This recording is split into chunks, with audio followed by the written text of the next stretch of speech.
Bismillahirrahmanirrahim. Alhamdulillahi rabbil alamin. Wassalatu wassalamu ala ashrafil anbiya'i wal mursalin Nabiyyina Muhammadin wa ala alihi wa ashabihi wa man sara ala nahjihi bi ihsanin ila yaumiddin, amma ba'd. Segala puji dan sanjungan hanya bagi Allah subhanahu wa ta'ala. Atas rahmat dan taufiknya kita berada dalam kondisi dan situasi terbaik insyaallah, sehingga pada saat ini kita sedia untuk terus belajar dan mendalami serta menghidupkan tuntunan-tuntunan Al-Quran dan sunnah Rasulullah SAW. Kaum muslimin wal muslimat rahimani Allah wa iyyakum ajma'in.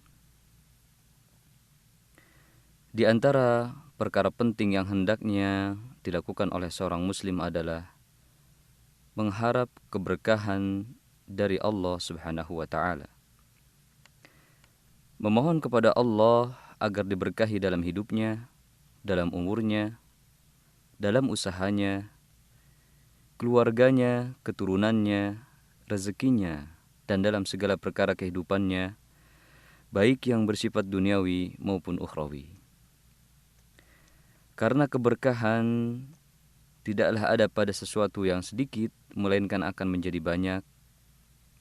Dan tidaklah ada pada sesuatu yang banyak, melainkan akan bermanfaat. Dan tidaklah sesuatu itu diberkahi, melainkan pasti berupa kebaikan. Dan sebaliknya, segala sesuatu yang tidak baik, tidak mungkin ada keberkahan di dalamnya. Bahkan di dalam semua yang tidak baik, atau di dalam semua keburukan, pasti akan terdapat kerugian yang nyata akibatnya, baik cepat maupun lambat.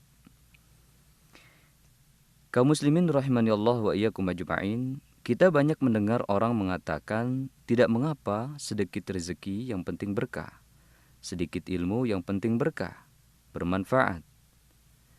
Begitu pula jika ada orang yang ditanya, coba Anda pilih, rezeki yang sedikit tapi berkah atau banyak tapi tidak berkah. Maka jawaban yang ideal sesuai akal sehat adalah pasti ia mengatakan, saya memilih rezeki yang banyak dan juga berkah. Memang benar, keberkahan merupakan fenomena nyata yang terjadi dalam kehidupan manusia, yang mana hendaknya kita mengupayakan dan memperjuangkan atau mengusahakan untuk memperoleh keberkahan itu sebagai hamba Allah yang beriman. Kaum muslimin rahimani Allah wa iyyakum ajma'in, Imam Bukhari dan Muslim menyebutkan dalam sahihnya sebuah hadis dari Ummul Mukminin Aisyah radhiyallahu anha. Hadis ini merupakan kisah nyata Ummul Mukminin tentang makanannya yang diberkahi. Ia mengatakan Rasulullah telah meninggal dunia dan tidaklah ada makhluk yang mempunyai lambung, yakni manusia ataupun hewan yang diberi makanan dari makanan yang ada dalam rak makananku, melainkan ada sebagian gandum bertambah dalam rak makananku, kata Aisyah radhiyallahu anha. Kemudian beliau melanjutkan, maka aku pun makan makanan itu sampai gandum itu menjadi banyak. Lantas aku pun menimbangnya, yakni menakarnya. Lalu kemudian gandum itu pun lenyap. Begitu kisah dari Aisyah radhiyallahu anha dalam Sahih Bukhari wa Muslim. Kaum muslimin wal muslimat rahimani Allah wa iyyakum ajma'in. Oleh karena itu mari kita menyimak tentang pengertian berkah. Ada dua pengertian berkah. Yang pertama, artinya kebaikan yang bersifat tetap, ada dan kontinu. Dalam hal ini Allah berfirman, A'udzubillahi minasyaitonirrajim. وَأَوْرَثْنَا الْقَوْمَ الَّذِينَ كَانُوا يُسْتَضْعَفُونَ مَشَارِقَ الْأَرْضِ وَمَغَارِبَهَا الَّتِي بَارَكْنَا فِيهَا. Dan kami pusakakan kepada kaum yang telah ditindas itu negeri-negeri bahagian timur bumi dan bahagian baratnya yang telah kami beri berkah padanya. Surat Al-A'raf ayat 137. Ibnu Jarir At-Tabari berkata dalam tafsirnya, maksud kami beri berkah kepadanya adalah kami jadikan padanya kebaikan yang tetap dan selalu ada bagi penduduknya. Yang kedua, makna keberkahannya itu kebaikan yang terus bertambah banyak. Kalau tadi yang pertama ada kebaikan yang bersifat tetap ada dan kontinu, makna yang kedua adalah keberkahan itu kebaikan yang terus bertambah banyak. Dalam hal ini Allah Subhanahu wa taala berfirman, "Inna awwala baitin wudi'a lin-nasi lalladzi bi Bakkata mubarakan wa hudan lil alamin."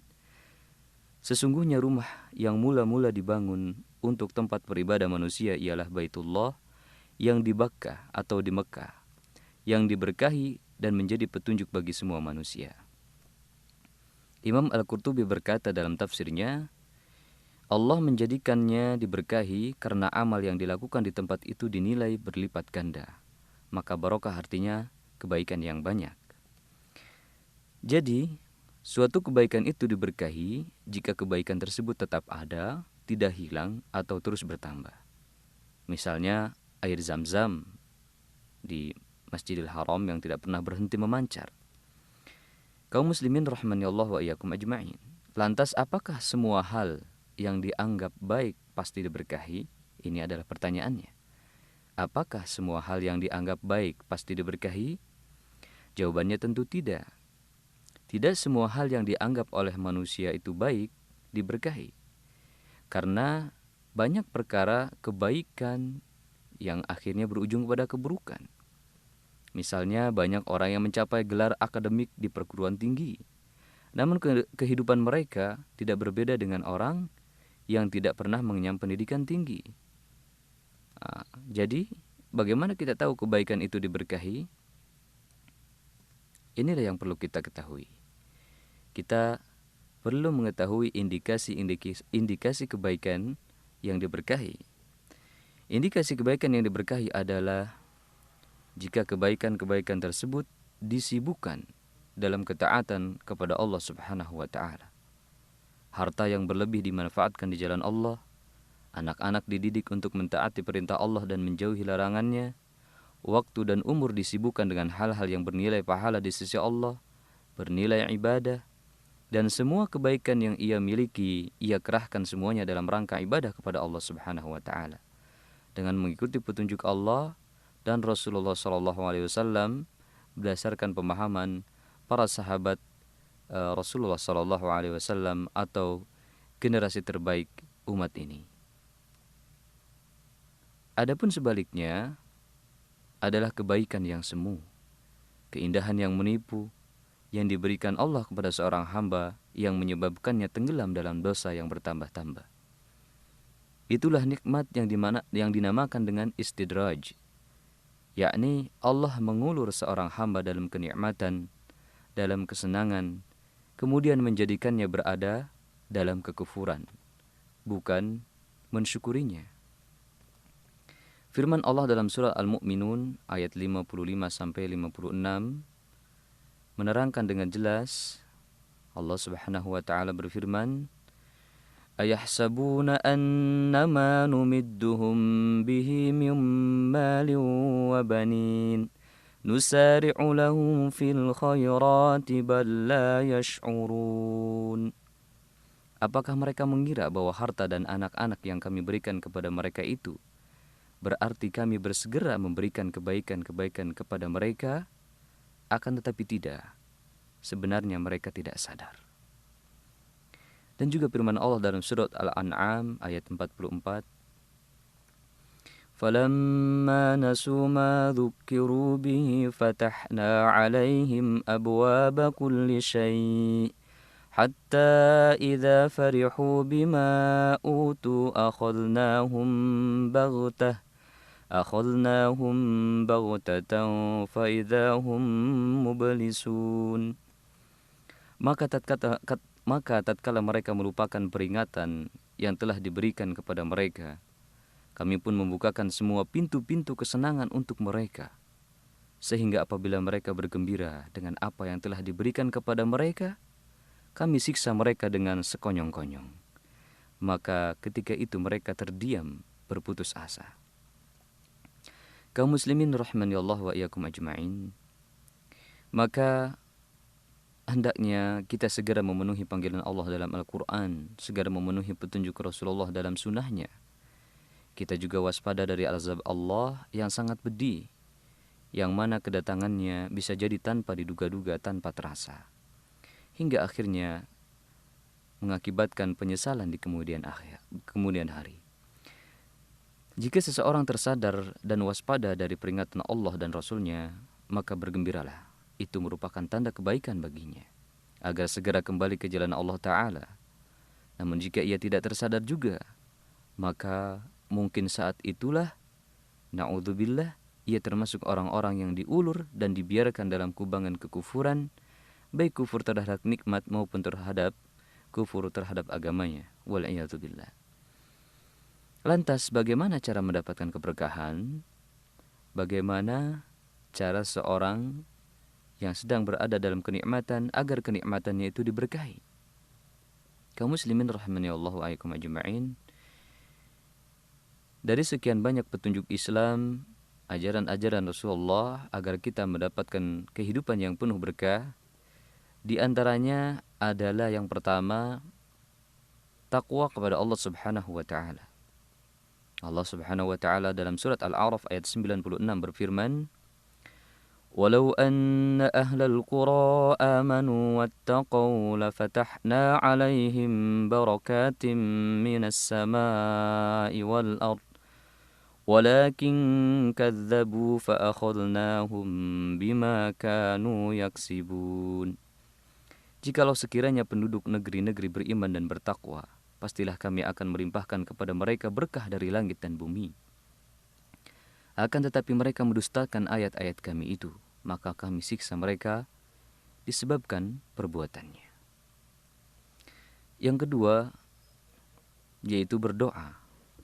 Rasulullah SAW telah mengajarkan kepada kita untuk memohon keberkahan dari Allah Ta'ala dalam segala urusan.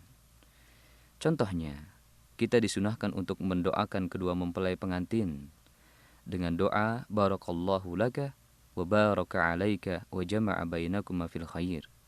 Semoga Allah memberkahimu apa yang menjadi hakmu dan memberkahi apa yang menjadi kewajibanmu, dan semoga menyatukan kalian berdua dalam kebaikan. Demikian juga disunahkan untuk mendoakan keberkahan bagi orang yang memberi makan. Rasulullah mengajarkan doa kepada kita, Allahumma barik lahum fima razaqtahum waghfir lahum warhamhum. Ya Allah, berikan keberkahan pada rezeki yang telah kau berikan kepada mereka, dan ampunilah ia serta rahmatilah. Yang ketiga, yaitu mencari harta dengan hati yang lapang, bukan dengan ketamakan atau dengan ngotot. Rasulullah SAW pernah memberi nasihat kepada sahabat yang bernama Hakim bin Hizam, "Wahai Hakim, harta ini sangat hijau dan manis. Harta ini sangat hijau dan manis," kata Rasulullah. "Jika ia dicari dengan kedermawanan hati, niscaya ia diberkahi. Namun jika harta itu dicari dengan ketamakan materialistis, tidak akan ada keberkahan di dalamnya, seperti orang yang makan namun ia tidak pernah kenyang." Yang keempat, yaitu meninfakkan harta fisabilillah, yakni di jalan Allah, dalam ketaatan kepada Allah Azza wa Jalla dengan penuh rasa ridha dan keikhlasan, serta penuh keyakinan akan balasan yang lebih baik dari Allah, karena Allah Maha Karim, Maha Dermawan. Allah Subhanahu wa taala berfirman dalam surat Saba ayat 39, "Qul inna rabbi yabsutur rizqa liman yasha'u min ibadihi wa yaqdiru lah. وَمَا أَنفَقْتُم مِّن شَيْءٍ فَهُوَ يُخْلِفُهُ وَهُوَ خَيْرُ الرَّازِقِينَ." Katakanlah, sesungguhnya Tuhanku melapangkan rezeki bagi siapa yang dikehendakinya di antara hamba-hambanya, dan menyempitkan bagi siapa yang dikehendakinya. Dan apa saja yang kamu nafkahkan, kamu infakkan, maka Allah akan menggantinya, dan dialah pemberi rizki yang sebaik-baiknya. Rasulullah SAW bersabda, "Ma naqasat shadaqatun min mal." Sedekah tidak menyebabkan berkurangnya harta.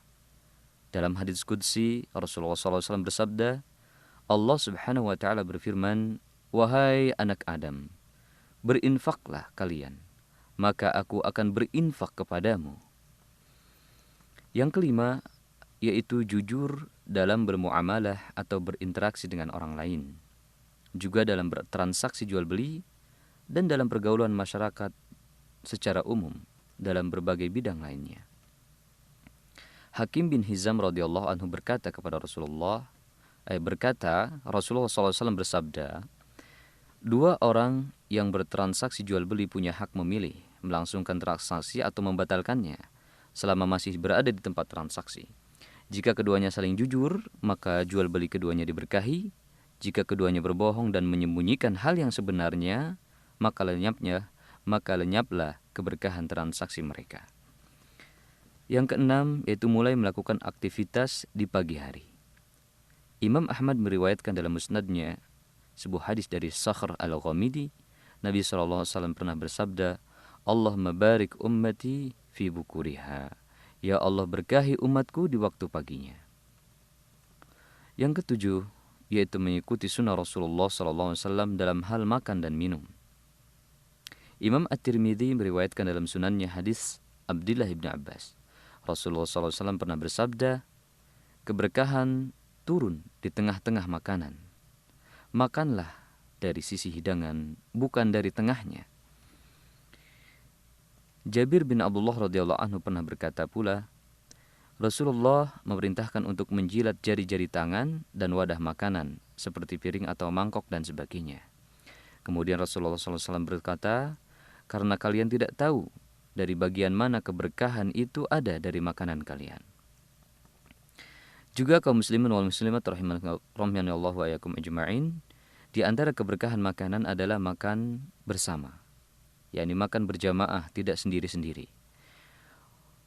Wahsy radhiyallahu anhu berkata bahwa para sahabat pernah mengadu kepada Rasulullah SAW.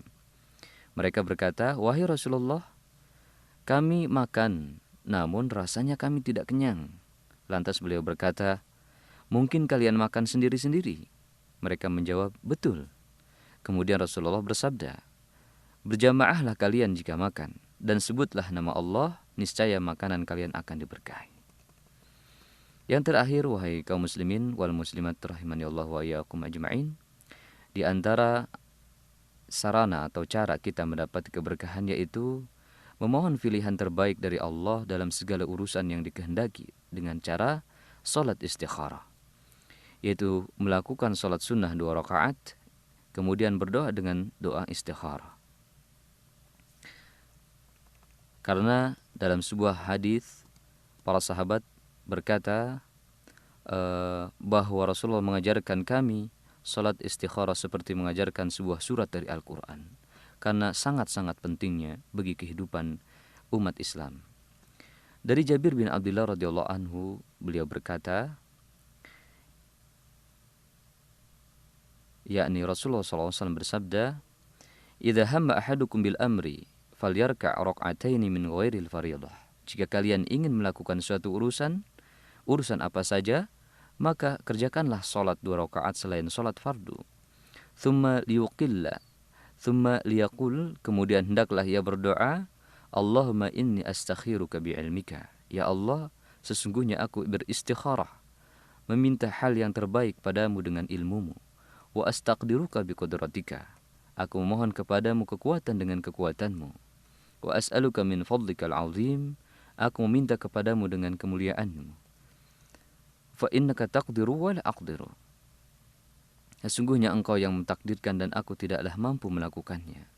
Wa ta'lamu wa la a'lamu. Engkau yang maha tahu sedangkan aku tidak tahu.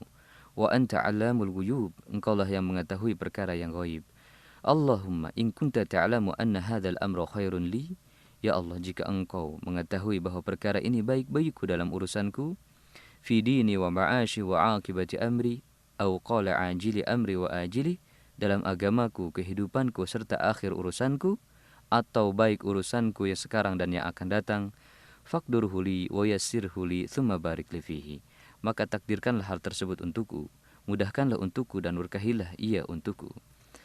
Wa in kunta ta'lamu anna hadzal amra syarrun li fi dini wa ma'ashi wa 'aqibati amri, aw qala fi 'ajili amri wa ajili, Ya Allah, jika Engkau mengetahui bahwa perkara tersebut jelek bagiku, bagi hamba, bagi agama kehidupanku serta akhir urusanku, atau baik untuk urusanku sekarang dan yang akan datang, fasrifu anni wasrifni anhu, maka palingkanlah ia dariku dan palingkanlah aku darinya.